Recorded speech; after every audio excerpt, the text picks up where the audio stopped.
Doctor Radhakrishnan doctor CV Raman तथा महान engineer Mokshagundam Visvesvaraya की तरह विशुद्ध भारतीय उपज थे। वह कुछ भी सीखने के लिए विदेश नहीं गए, परंतु उन्होंने राजनीति, शासन, शिक्षा और आध्यात्मिक क्षेत्रों द्वारा भारतीय जनजीवन को ही प्रभावित नहीं किया, वरन एक दार्शनिक शिक्षक, विद्वान और राजन यज्ञ के रूप में समस्त विश्व को भी प्रभावित किया। वह एक चमत्कारी व्यक्ति थे और जहाँ जहाँ जिस जिस रूप में रहे उस पद को चमत्कृत करते रहे।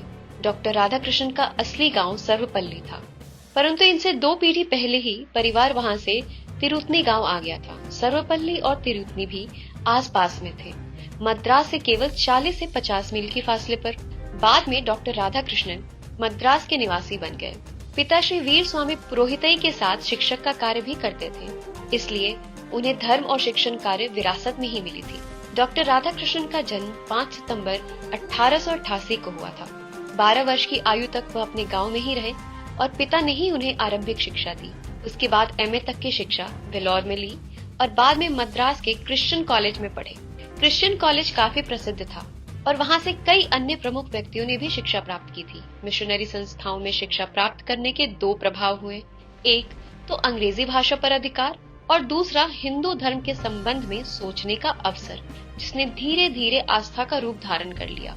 ईसाई मिशनरी तो हिंदू धर्म की बड़ी आलोचना करते थे, परंतु डॉक्टर राधाकृष्णन बचपन के स्वभाव के कारण एकांत में इस विषय पर सोचते रहते थे और धीरे धीरे उनके मन में हिंदू धर्म के प्रति गर्व जागृत हो गया। इन्हीं दिनों स्वामी विवेकानंद के भाषणों ने उन्हें प्रेरणा दी। उन्होंने एमए दर्शन में किया। डॉक्टर राधाकृष्णन का परिवार इतना निर्धन न था और न ही धनी था। खर्चा चलता तो था, परंतु कॉलेज की पढ़ाई चलाना कठिन था, जिस वजह से युवा राधाकृष्णन को ट्यूशन पढ़ानी पड़ती थी।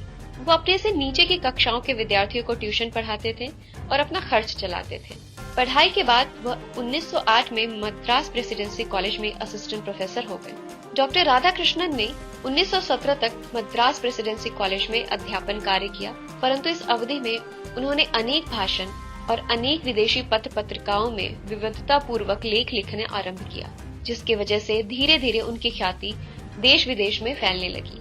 उन दिनों मद्रास के पास ही मैसूर रियासत में एक ऐसा व्यक्ति दीवान था जो भारत सरकार के उच्च अधिकारियों से घनिष्ठ परिचय के अतिरिक्त विदेशों में अपनी योग्यता के लिए प्रसिद्ध था और उनका नाम था डॉक्टर विश्वेश्वरैया। जब उन्होंने मैसूर की चहुमुखी उन्नति आरंभ की तो सारे भारत से चुन चुन कर विद्वान व्यक्ति इकट्ठा हुए। इसमें डॉक्टर राधाकृष्णन भी थे। उन्होंने इन्हें मैसूर के महाराजा कॉलेज में दर्शन का प्रोफेसर नियुक्त किया। उन दिनों राधा कुमुद मुखर्जी, प्रोफेसर शाह और प्रोफेसर वाडिया भी वहीं थे। सब विद्वता में एक दूसरे से बढ़कर चढ़कर थे, परंतु अपनी भाषण शैली, योग्यतापूर्ण लेक्चर और बहुत ही सरल अंग्रेजी के कारण डॉक्टर राधाकृष्णन सबसे अधिक लोकप्रिय प्रोफेसर थे। मद्रास विश्वविद्यालय के विद्यार्थी भी उनका भाषण सुनने आया करते थे। डॉक्टर राधाकृष्णन ने पीएचडी तो नहीं किया, संभवतः इसका कारण निर्धनता रही हो, परंतु आगे चलकर तो विश्व भर के सभी प्रमुख विश्वविद्यालयों ने उन्हें डॉक्टर की मानद उपाधियों से लाद दिया। मैसूर के छात्रों ने एक और बात का अनुभव किया। डॉक्टर राधाकृष्णन धोती, लंबा बंद गले का कोट और पगड़ी पहनते थे। विशेष बात यह थी कि उनकी यह पोशाक श्वेत और शुभ्र थी। इस शुभ्र सौम्य परिधान में जब दर्शन की गुत्थियां धारा प्रवाह अंग्रेजी में सुलझाते तो ऐसा प्रतीत होता था मानो कोई धर्मावतार ही बोल रहा हो। छात्र उन पर मोहित थे। यूं तो विश्व भर के छात्रों ने डॉक्टर राधाकृष्णन को सम्मान और प्रेम दिया, परंतु संभवतः मैसूर के छात्रों ने सबसे अधिक प्रेम दिया। मैसूर में उन्हें केवल 3 वर्ष रहने का ही अवसर मिला, पर ऐसा प्रतीत होता था कि उन्होंने छात्रों का दिल सबसे ज्यादा मैसूर में ही जीता। जब मैसूर से वह कलकत्ता जाने लगे तो मैसूर की सड़कों पर एक अभूतपूर्व दृश्य उपस्थित हो गया। छात्रों ने एक गाड़ी में अपने प्रिय अध्यापक को बैठाया और उस गाड़ी को अपने हाथों से खींचकर रेलवे स्टेशन तक लाए।